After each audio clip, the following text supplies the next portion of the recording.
இன்றைய முக்கிய செய்திகள். காஷ்மீரில் தாக்குதல் நடத்திய தீவிரவாதிகளுக்கு விரைவில் தக்க பதிலடி.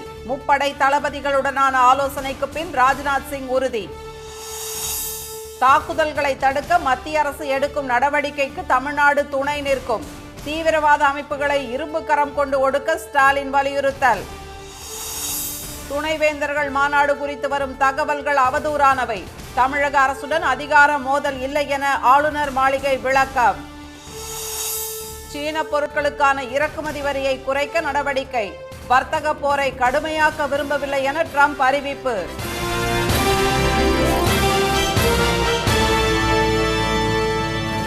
வணக்கம். காஷ்மீரில் தாக்குதல் நடத்திய தீவிரவாதிகளுக்கு விரைவில் தக்க பதிலடி கொடுக்கப்படும் என பாதுகாப்புத்துறை அமைச்சர் திரு ராஜ்நாத் சிங் தெரிவித்துள்ளார். பஹல்காமில் நேற்று தீவிரவாதிகள் துப்பாக்கிச் சூடு நடத்தியதில் வெளிநாட்டினர் 2 உட்பட 28 பேர் உயிரிழந்தனர். இச்சம்பவம் பெரும் அதிர்ச்சியை ஏற்படுத்திய நிலையில் உலக நாடுகளின் தலைவர்கள் கண்டனம் தெரிவித்துள்ளனர். இந்த தாக்குதலில் தங்களுக்கு தொடர்பு இல்லை என்று பாகிஸ்தான் பாதுகாப்புத்துறை அமைச்சர் க்வாஜா ஆசிப் கூறியதை இந்தியா ஏற்கவில்லை என தகவல்கள் தெரிவிக்கின்றன. இந்நிலையில் சவுதி அரேபியா சென்றிருந்த பிரதமர் திரு மோடி தமது பயணத்தை பாதியில் முடித்துக் கொண்டு நாடு திரும்பினார். டெல்லி விமான நிலையத்திலேயே வெளியுறவு அமைச்சர் திரு ஜெய்சங்கர், தேசிய பாதுகாப்பு ஆலோசகர் திரு அஜித் டோவல் மற்றும் பாதுகாப்புத்துறை அதிகாரிகளுடன் அவர் அவசர ஆலோசனை நடத்தினார். காஷ்மீர் நிலவரம் குறித்து முப்படை தளபதிகளிடம் கேட்டறிந்த பாதுகாப்புத்துறை அமைச்சர் திரு ராஜ்நாத் சிங் பின்னர் டெல்லியில் நிகழ்ச்சி ஒன்றில் பேசுகையில் தாக்குதலில் ஈடுபட்டவர்களுக்கு தக்க பதிலடி விரைவில் கொடுக்கப்படும் என கூறினார். காஷ்மீர் விரைந்த உள்துறை அமைச்சர் திரு அமித்ஷா சுட்டுக் கொல்லப்பட்ட சுற்றுலா பயணிகளின் உடல்களுக்கு அஞ்சலி செலுத்தினார்.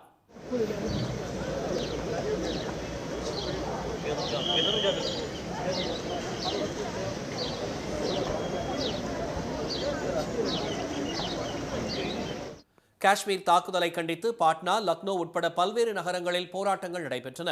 காஷ்மீரில் தீவிரவாதத்தை முற்றிலும் அழிக்கும் வகையில் மீண்டும் துல்லிய தாக்குதல் நடத்த வேண்டும் என ஆர்ப்பாட்டக்காரர்கள் வலியுறுத்தினர்.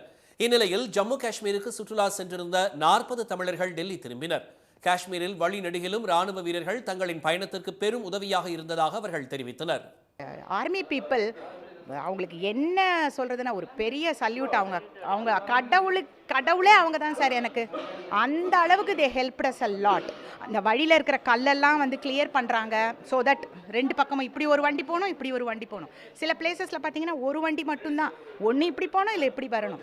ஸோ இந்த மாதிரி இடங்கள்லாம் அவங்களுடைய பங்கு, அவங்கள நான் தான் சொல்லனே, தெய்வத்துக்கு அடுத்தது இல்லை, அவங்க தான் தெய்வம் எங்களுக்கு. பஹல்காம் தாக்குதலுக்கு லஷ்கர் இ தொய்பா இயக்கத்தின் துணை அமைப்பான தி ரெசிஸ்டன்ஸ் ஃப்ரண்ட் பொறுப்பேற்றுள்ள நிலையில் துப்பாக்கிச் சூட்டில் ஈடுபட்ட 4 தீவிரவாதிகளின் புகைப்படத்தை பாதுகாப்பு படையினர் வெளியிட்டுள்ளனர். தாக்குதலில் ஈடுபட்ட தீவிரவாதிகளை தேடும் பணி முழுவீச்சில் நடைபெற்று வருகிறது. இதனிடையே வடக்கு காஷ்மீரின் உரி பகுதியில் ஊடுருவ முயன்ற 2 தீவிரவாதிகள் சுட்டுக் கொல்லப்பட்டதாக ராணுவம் தெரிவித்துள்ளது. பஹல்காம் தாக்குதலுக்கு பதிலடி கொடுப்பது தொடர்பாக பிரதமர் தலைமையில் இன்று மாலை நடைபெறும் மத்திய அமைச்சரவை கூட்டத்தில் ஆலோசிக்கப்பட்டு முடிவெடுக்கப்படும் என தகவல்கள் தெரிவிக்கின்றன. காஷ்மீர் தாக்குதலை அடுத்து டெல்லி, மும்பை, சென்னை உட்பட பல்வேறு நகரங்களில் பாதுகாப்பு பலப்படுத்தப்பட்டுள்ளது. சென்னை சென்ட்ரல் ரயில் நிலையம், கோவை, நெல்லை, தூத்துக்குடி உள்ளிட்ட ரயில் நிலையங்கள் மற்றும் வழிபாட்டு தலங்களில் போலீசார் பாதுகாப்பு பணியில் ஈடுபடுத்தப்பட்டுள்ளனர். பெஹல்காம் தீவிரவாத தாக்குதலுக்கு கடும் கண்டனம் தெரிவித்துள்ள முதலமைச்சர் திரு மு க ஸ்டாலின் தீவிரவாத அமைப்புகளை இரும்பு கரம் கொண்டு ஒடுக்க வேண்டும் என்றும் வலியுறுத்தியுள்ளார். ஜம்மு காஷ்மீர் மாநிலத்தில் உள்ள பெஹல்காமில் சுற்றுலா பயணிகள் மீது நேற்று நடைபெற்ற பயங்கரவாத தாக்குதலில் 28 பேர் பலியாகினர். சட்டப்பேரவையில் இதுகுறித்து பேசிய திரு ஸ்டாலின், சுற்றுலா பயணிகள் மீது நடத்தப்பட்டுள்ள மனிதாபிமானமற்ற பயங்கரவாத தாக்குதலில் இதுவரையில் 26 பேர் கொல்லப்பட்ட தகவல் கடும் அதிர்ச்சியையும் துயரத்தையும் அளிப்பதாக கூறினார். அப்பாவி மக்கள் மீது நடத்தப்படும் இதுபோன்ற பயங்கரவாத தாக்குதல் கடுமையாக கண்டிக்கத்தக்கது என்று அவர் தெரிவித்தார். பயங்கரவாத தீவிரவாத அமைப்புகள் எத்தகைய எண்ணம் கொண்டவையாக இருந்தாலும் அவற்றை இரும்பு கரம் கொண்டு ஒடுக்க வேண்டும் என அவர் வலியுறுத்தினார். தாக்குதலில் தமிழ்நாட்டைச் சேர்ந்த சிலரும் பாதிக்கப்பட்டுள்ளார்கள் என்ற தகவல் கிடைத்ததும் டெல்லியில் உள்ள தமிழ்நாடு இல்லத்தில் 24 மணி நேரமும் செயல்படும் சிறப்பு உதவி மையத்தை தொடங்க உத்தரவிட்டதாக திரு ஸ்டாலின் கூறினார். இந்த உதவி மையத்தை பொதுமக்கள் தொடர்பு கொள்ள 011193330 என்ற தொலைபேசி எண்ணும் 9289516712 என்ற செல்பேசி எண்ணும் அறிவிக்கப்பட்டுள்ளதாக அவர் தெரிவித்தார். புதுக்கோட்டை மாவட்ட கூடுதல் ஆட்சியர் திரு அல்தாப் ரசூலை பஹல்காமுக்கு சென்று ஒருங்கிணைப்பு பணிகளை மேற்கொள்ள அறிவுறுத்தியுள்ளதாக திரு ஸ்டாலின் கூறினார். காஷ்மீரில் ஏற்கனவே நடைபெற்றுள்ள தீவிரவாத தாக்குதல்களை பட்டியலிட்ட அவர் அப்பாவி மக்கள் மீதான இதுபோன்ற தீவிரவாத தாக்குதலுக்கு இந்திய ஜனநாயகத்தில் அறவே இடமில்லை என்று தெரிவித்தார். பின்னர் முதலமைச்சர் கேட்டுக்கொண்டதன் பேரில் சட்டப்பேரவை உறுப்பினர்கள் அனைவரும் 2 நிமிடம் எழுந்து நின்று தீவிரவாத தாக்குதலில் பலியானவர்களுக்கு அஞ்சலி செலுத்தினர். இதனைத் தொடர்ந்து அனைத்து கட்சி உறுப்பினர்களும் தங்கள் கண்டனத்தையும் இரங்கலையும் தெரிவித்து பேசினர். பின்னர் பேசிய திரு ஸ்டாலின், எதிர்காலத்தில் இதுபோன்ற நிகழ்வுகள் ஏற்படாமல் தடுக்க ஒன்றிய அரசு நடவடிக்கை எடுக்க வேண்டும் என்று வலியுறுத்தினார். காஷ்மீரில் நடைபெற்றிருக்கக்கூடிய இந்த துயர சம்பவத்திற்காக இந்த அவையில் இருக்கக்கூடிய அனைத்து கட்சியினுடைய தலைவர்களும் உறுப்பினர்களும் தன்னுடைய வருத்தத்தையும் கண்டனத்தையும் தெரிவித்திருக்கிறார்கள். நமது நாட்டையே பெரும் துயரத்தில் ஆழ்த்தி இருக்கக்கூடிய இந்த கொடூரமான சம்பவத்தில் பாதிக்கப்பட்ட குடும்பங்களுக்கு நமது அனுதாபங்களை தெரிவிப்பதோடு இதுபோன்ற நிகழ்வுகள் எதிர்காலத்தில் நிகழாமல் தடுத்திட ஒன்றிய அரசு அனைத்து நடவடிக்கைகளையும் எடுத்திட வேண்டும் என்று இந்த அவையின் மூலமாக நான் கேட்டுக்கொள்கிறேன். ஒன்றிய அரசு எடுக்கும் நடவடிக்கைகளுக்கு தமிழ்நாடும் தமிழக மக்களும் என்றும் துணை நிற்பார்கள் என்றும் திரு ஸ்டாலின் உறுதியளித்தார். பல்கலைக்கழக துணைவேந்தர்கள் மாநாடு விவகாரத்தில் மாநில அரசுடன் அதிகார மோதல் இல்லை என ஆளுநர் மாளிகை விளக்கம் அளித்துள்ளது. தமிழக சட்டப்பேரவையில் நிறைவேற்றப்பட்ட 10 மசோதாக்களுக்கு ஆளுநர் திரு ஆர் என் ரவி ஒப்புதல் வழங்காமல் நிறுத்தி வைத்ததை எதிர்த்து உச்சநீதிமன்றத்தில் தமிழ்நாடு அரசு வழக்கு தொடர்ந்தது. அதனை விசாரித்த நீதிபதிகள் திரு பர்திவாலா, திரு மகாதேவன் ஆகியோரடங்கிய அமர்வு மசோதாக்களை நிறைவேற்ற ஆளுநர்களுக்கு காலக்கெடு விதித்து கடந்த 8ஆம் தேதி அதிரடி தீர்ப்பை வழங்கியது. மேலும் உச்சநீதிமன்றத்திற்கு உள்ள சிறப்பு அதிகாரத்தை பயன்படுத்தி நிலுவையில் உள்ள 10 மசோதாக்களையும் நிறைவேற்றியதாக கருத வேண்டும் என்றும் உத்தரவிட்டது. அந்த 10 மசோதாக்களில் பல்கலைக்கழக துணைவேந்தர் நியமன மசோதாக்களும் அடங்கும். பல்கலைக்கழக துணைவேந்தர்களை மாநில அரசே நியமனம் செய்யலாம் என அந்த மசோதாக்களில் தெரிவிக்கப்பட்டுள்ளது. இந்நிலையில் துணைவேந்தர்கள் மாநாடு வரும் 25, 26, 27 ஆகிய தேதிகளில் ஊட்டியில் உள்ள ஆளுநர் மாளிகையில் நடைபெறும் என ஆளுநர் மாளிகை அறிவித்துள்ளது. இதற்கு கடும் கண்டனம் தெரிவித்துள்ள அரசியல் கட்சி தலைவர்கள் உச்சநீதிமன்ற தீர்ப்பை மீறும் செயல் இது என குற்றம் சாட்டியுள்ளனர். இந்நிலையில் ஆளுநர் மாளிகை வெளியிட்டுள்ள அறிக்கையில், தமிழகத்தில் உயர்கல்வி நிறுவனங்களின் துணைவேந்தர்கள் கலந்து கொள்ளும் மாநாடு 2022 முதல் ஆண்டுதோறும் ஏப்ரல் மாதத்தில் ஆளுநர் தலைமையில் நடத்தப்பட்டு வருவதாகவும், அதில் கல்வியாளர்கள், தொழில் நிறுவன தலைவர்கள் கலந்து கொண்டு தங்கள் கருத்துக்களையும் அனுபவங்களையும் பகிர்ந்து கொள்வதாகவும் கூறப்பட்டுள்ளது. இந்த ஆண்டு மாநாட்டிற்கான ஏற்பாடுகள் ஜனவரி மாதமே தொடங்கிவிட்டதாகவும், இதற்கான ஏற்பாட்டிற்காக பல கூட்டங்கள் நடத்தப்பட்டுள்ளதாகவும் அதில் தெரிவிக்கப்பட்டுள்ளது. ஆனால் இந்த மாநாடு குறித்து சில தவறான தகவல்கள் வருவதாகவும், சமீபத்திய நீதிமன்ற தீர்ப்புடன் தவறாக இணைத்து ஆளுநர் மாளிகைக்கும் மாநில அரசுக்கும் இடையிலான அதிகார போராட்டமாக அதை காட்ட சில ஊடகங்கள் முயற்சிப்பதாகவும் அதில் கூறப்பட்டுள்ளது. இந்த தகவல்கள் அவதூறானவை என்றும் உண்மைக்கு புறம்பானவை என்றும் அந்த அறிக்கையில் தெரிவிக்கப்பட்டுள்ளது. சீனாவுடனான வர்த்தக போரை கடுமையாக்க விரும்பவில்லை என தெரிவித்துள்ள ட்ரம்ப் 145% உள்ள வரியை கணிசமாக குறைக்க உள்ளதாக தெரிவித்துள்ளார். பல்வேறு நாடுகளின் பொருட்களுக்கு அதிக வரி விகிதத்தை அறிவித்த ட்ரம்ப் பின்னர் அதை அமல்படுத்துவதை 90 நாட்களுக்கு ஒத்திவைத்தார். எனினும் அமெரிக்கா, சீனா இடையே மோதல் போக்கு தொடர்ந்ததால் இரு நாடுகளும் மாறி மாறி வரி விகிதத்தை உயர்த்தின. சீன பொருட்களுக்கு அமெரிக்கா 145% வரி விதித்த நிலையில் அமெரிக்க பொருட்களுக்கு சீனா 124% வரி விதித்தது. இதனிடையே சீனாவுடனான வர்த்தக போட்டியை மேலும் கடுமையாக்கப் போவதில்லை என்று ட்ரம்ப் தெரிவித்தார். சீன அதிபர் ஜின்பிங் உடனான தமது நல்லுறவு மிகச் சிறந்தது என்றும் நீண்ட காலமாக அது சிறப்பாக இருந்து வருவதாகவும் அவர் கூறினார். சீனாவுடன் அமெரிக்கா செய்து கொள்ள உள்ள ஒப்பந்தத்தால் ஆண்டுக்கு $1 பில்லியன் சீனா சம்பாதிக்கும் என்றும், அமெரிக்க வர்த்தகத்தின் ஒரு பகுதியாக இருப்பதை அவர்கள் விரும்புவார்கள் என எண்ணுவதாகவும் ட்ரம்ப் தெரிவித்தார். ட்ரம்பின் வரி குறைப்பு நடவடிக்கை குறித்த அறிவிப்பை அடுத்து ஜப்பான் நாட்டு நிக்காய், தென்கொரியாவின் காஸ்பி, ஹாங்காங்கின் ஹாங்செங் ஆகிய பங்குச்சந்தைகள் ஏற்றம் கண்டன. அமெரிக்கா உண்மையிலேயே பேச்சுவார்த்தை மூலம் பிரச்சனைகளை தீர்க்க விரும்பினால் மிரட்டலை நிறுத்த வேண்டுமென சீன வெளியுறவு அமைச்சக செய்தி தொடர்பாளர் கோங் ஜியாங்குன் கூறியுள்ளார். வரி விதிப்பு போரில் வெற்றியாளர்கள் யாரும் கிடையாது என்ற கோங் ஜியாங்கோங், அமெரிக்காவின் வரி விதிப்பு துஷ்பிரயோகம் அனைத்து நாடுகளின் சட்டப்பூர்வ உரிமைகள் மற்றும் நலன்களுக்கு தீங்கு விளைவிப்பதாக கூறியுள்ளார். ஒருதலை பட்சமான இந்த நடவடிக்கை பொருளாதார ரீதியில் கொடுமைப்படுத்தும் செயல் என்ற அவர் இது நீடிக்காது என்றும் தெரிவித்துள்ளார். மத்திய அரசு நடத்தும் தேர்வுகளில் தமிழக மாணவர்கள் அதிக எண்ணிக்கையில் வெற்றி பெறுகிறார்கள் என்ற வரலாற்றுடன் நான் முதல்வன் திட்டம் செயல்படும் என்று துணை முதலமைச்சர் திரு உதயநிதி தெரிவித்துள்ளார். கடந்த ஆண்டு நடைபெற்ற குடிமைப்பணி தேர்வுகளுக்கான இறுதி முடிவுகள் நேற்று வெளியிடப்பட்டன. தமிழ்நாட்டிலிருந்து தேர்வு எழுதியவர்களில் 57 பேர் வெற்றி பெற்றுள்ளனர். இதில் 50 பேர் நான் முதல்வன் திட்டத்தில் பயிற்சி பெற்றவர்களாவர். அவர்களில் அரூரைச் சேர்ந்த சிவச்சந்திரன் இந்திய அளவில் 23வது இடத்தையும் தமிழ்நாட்டில் முதலிடத்தையும் பிடித்துள்ளார். தமிழ் வழியில் கற்ற காமராஜ், சங்கர பாண்டியராஜ் ஆகியோரும் UPSC தேர்வில் வென்று சாதனை படைத்துள்ளனர். இந்திய குடிமைப்பணி தேர்வில் வெற்றி பெற்று தமிழ்நாட்டுக்கு பெருமை சேர்த்தவர்களுக்கு சட்டப்பேரவையில் வாழ்த்து தெரிவித்த திரு உதயநிதி, மத்திய அரசு தேர்வுகளில் தமிழக மாணவர்களின் வெற்றி வரலாறு நான் முதல்வன் திட்டத்தின் மூலம் தொடர்ந்து உறுதிப்படுத்தப்படும் என்றார். யூபிஎஸ்சி பிரிலிம்ஸ் தேர்வுக்கு தயாராகின்ற மாணவர்கள் 1000 பேருக்கு அவருடைய மதிப்பீட்டு தேர்வின் மூலம் 10 மாதங்களுக்கு தலா 7,500 ரூபாயையும், மெயின்ஸ் எக்ஸாமுக்கு தயாராகின்ற மாணவர்களுக்கு தலா 25,000 ரூபாயையும் ஊக்கத்தொகையாக முதலமைச்சர் அவர்கள் வழங்கினார்கள்.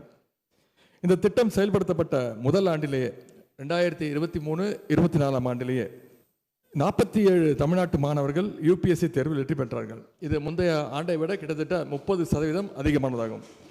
அதன் தொடர்ச்சியாகத்தான் இந்த ஆண்டு தமிழ்நாட்டிலிருந்து 57 மாணவர்கள் தேர்ச்சி பெற்றிருக்கிறார்கள்.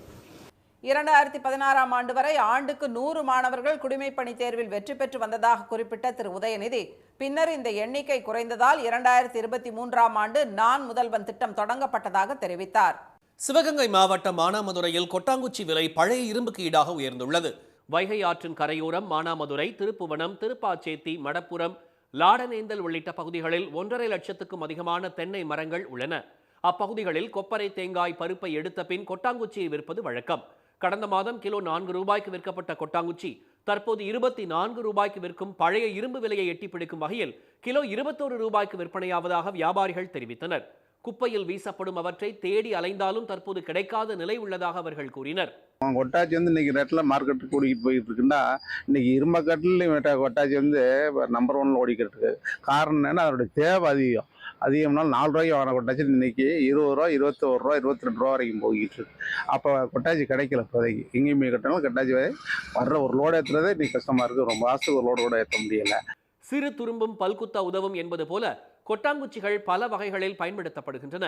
அதை எரிப்பதால் கிடைக்கும் கரித்துகள்களை கொண்டு கொசுவர்த்தி சுருள், ஊதுபத்தி, கம்ப்யூட்டர் சாம்பிராணி உள்ளிட்டவை தயாரிக்கப்படுகின்றன. மேலும் மின் கலங்களில் கார்பன் தேவைக்காகவும் கொட்டாங்குச்சிகளை வாங்குவதால் விலை உயர்ந்துள்ளதாக வியாபாரிகள் தெரிவித்தனர். இதனால் தேங்காய் மொத்த வியாபாரிகளிடம் கொட்டாங்குச்சிகளை கொள்முதல் செய்ய பெரிய போட்டியே நடப்பதாக அவர்கள் கூறினர். நட்சத்திர விடுதிகளில் பழமை, பாரம்பரியத்தை அறிமுகப்படுத்தும் வகையில் தயிர், ஐஸ்கிரீம் ஆகியவற்றை கொட்டாங்குச்சியில் வழங்குவதும் விலை உயர்வுக்கு காரணமாகியுள்ளது. விலை அதிகரித்து வருவதால் வீடுகளில் சேரும் கொட்டாங்குச்சிகளை பொதுமக்கள் குப்பையில் வீசாமல் பழைய இரும்பு கடைகளில் கொடுத்து காசாக்க தொடங்கியுள்ளனர். இனி வருவது செய்தி துளிகள். சென்னை விமான நிலையம் முதல் கிளாம்பாக்கம் வரை 15.46 கிலோமீட்டர் தொலைவுக்கு மெட்ரோ ரயில் விரிவாக்க திட்டத்திற்கு தமிழ்நாடு அரசு ஒப்புதல் அளித்துள்ளது. 9,335 கோடி ரூபாய் மதிப்பீட்டில் மேம்பாலத்துடன் அமைக்கப்பட உள்ள இந்த வழித்தடத்தில் மொத்தம் 13 உயர்த்தப்பட்ட மெட்ரோ ரயில் நிலையங்கள் அமைக்கப்பட உள்ளன. இந்த வழித்தடத்தில் நிலம் கையகப்படுத்துவதற்கான அனுமதியையும் சென்னை மெட்ரோ ரயில் நிறுவனத்திற்கு அரசு வழங்கியுள்ளது. மத்திய அரசின் அனுமதி கிடைத்தவுடன் கட்டுமான பணிகள் தொடங்க உள்ளன. அமைச்சர் பதவியை ராஜினாமா செய்யுங்கள் அல்லது ஜாமீன் ரத்து செய்யப்படும் என அமைச்சர் திரு செந்தில் பாலாஜிக்கு உச்சநீதிமன்றம் அறிவுறுத்தியுள்ளது.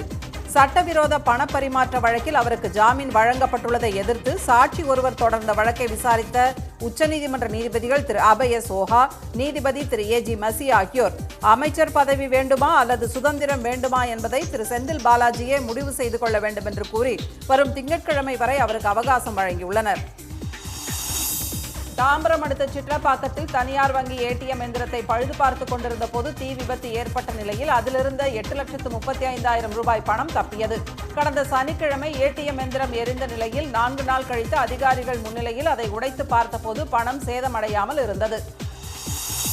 திண்டுக்கல் மாவட்டம் வத்தலகுண்டு சந்தையில் உரிய விலை கிடைக்காததால் தக்காளிகளை வியாபாரிகள் சாலை ஓரமாக கொட்டி அழித்து வருகின்றனர். உள்ளூரில் சாகுபடி செய்யப்பட்டுள்ள தக்காளியுடன் ஆந்திராவிலிருந்தும் சந்தைக்கு வரத்து அதிகமானதால் ஒரு பெட்டி தக்காளி 150 ரூபாய் வரையே விலை போனது. சேதமடைந்த தக்காளிகளை வியாபாரிகள் சாலை ஓரங்களில் கொட்டி வருகின்றனர். மதுரை மாவட்டம் திருமங்கலம் மலர் சந்தையில் மல்லிகை, முல்லை, ரோஜா உள்ளிட்ட பூக்களின் விலை மிகவும் சரிந்துள்ளதால் விவசாயிகள் வேதனை அடைந்துள்ளனர். நாங்களாம் பூ போட்டு கொண்டு வந்து தோட்டத்துல இருந்து இந்த ஆளை விட்டு அதை பிறக்கி கொண்டு வந்து நாங்க கடையில போட்டா ஒரு வியாபாரம் இல்லை. கிலோ 100 ரூபா, 150 ரூபா, 200 எடுக்கிறாங்க. சில்லறை வியாபாரமும் கிடையாது. நாங்க சம்சாரி நாங்க வந்து என்ன செய்ய? ஆயிரக்கணக்கான கிலோ பூக்கள் சந்தைக்கு வந்துள்ள நிலையில் முகூர்த்த நாட்கள் இல்லாததால் விற்பனை குறைந்து இழப்பு ஏற்படுவதாக வியாபாரிகள் தெரிவித்தனர்.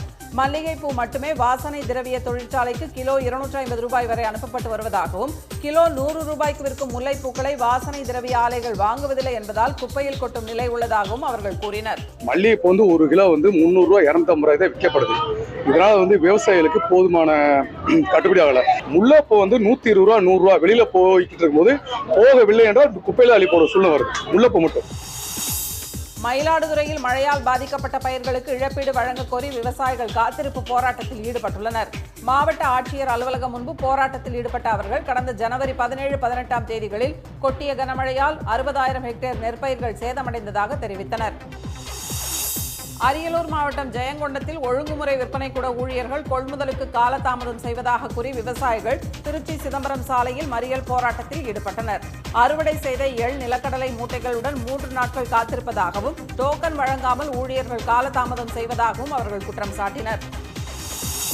இன்றைய வர்த்தக முடிவில் மும்பை பங்குச்சந்தை குறியீட்டு எண் சென்செக்ஸ் 521 புள்ளிகள் அதிகரித்து 80,116 புள்ளிகளாக இருந்தது. தேசிய பங்குச்சந்தை குறியீட்டு எண் நிப்டி 162 புள்ளிகள் உயர்ந்து 24,329 புள்ளிகளாக நிறைவு பெற்றது. சென்னையில் இன்று ஆபரண தங்கம் விலை சவரனுக்கு 2,200 ரூபாய் குறைந்து சவரன் 72,120 ரூபாயாகவும் 1 கிராம் 9,015 ரூபாயாகவும் உள்ளது. வெள்ளி விலை மாற்றமின்றி 1 கிராம் 111 ரூபாயாக உள்ளது. மீண்டும் இன்றைய முக்கிய செய்திகள். காஷ்மீர் தாக்குதல் சம்பவத்தில் தீவிரவாதிகளுக்கு விரைவில் தக்க பதிலடி கொடுக்கப்படும் என பாதுகாப்புத்துறை அமைச்சர் ராஜ்நாத் சிங் தெரிவித்துள்ளார். பஹல்காம் தீவிரவாத தாக்குதலுக்கு கடும் கண்டனம் தெரிவித்துள்ள முதலமைச்சர் ஸ்டாலின் தீவிரவாத அமைப்புகளை இரும்பு கரம் கொண்டு ஒடுக்க வேண்டும் என்று வலியுறுத்தியுள்ளார்.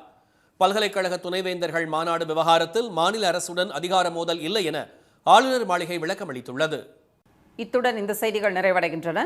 மீண்டும் சன் டிவியில் செய்திகள் நாளை காலை 7:30 மணிக்கு. செய்திகளை உடனுக்குடன் தெரிந்து கொள்ள QR கோடை ஸ்கேன் செய்து சன் நியூஸ் வாட்ஸ்அப் சேனலுடன் இணைந்திருங்கள். வணக்கம். வணக்கம்.